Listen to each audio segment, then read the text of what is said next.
Užeidinėjom į trečią varymą, atsistojau tokioj gražioj vietoj, kur krūmeliai, pievutė, geras matomumas ir taipogi toliau išbandinėjau naujus lapuotą raik šaudmenis su nauja kulka, kol kas tikrai nepavedė ir kaip pamatysit netrukus sudėtingom sąlygom atlieka savo darbą taipogi puikiai.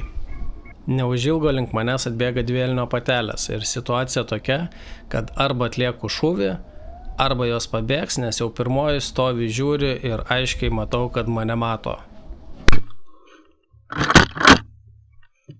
Atlikau šūvį, tik tuo momentu aš dar nežinojau, kad pradžią aš pataikiau į gan storą krūmo šaką, o tik po to į žvėrį. Bet viską išsiaiškinsim varymo pabaigoje.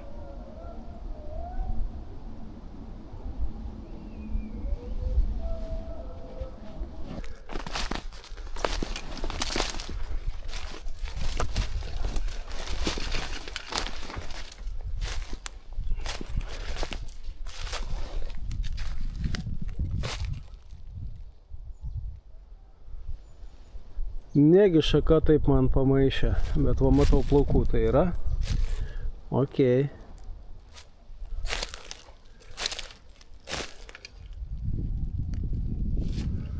Turėjo būt.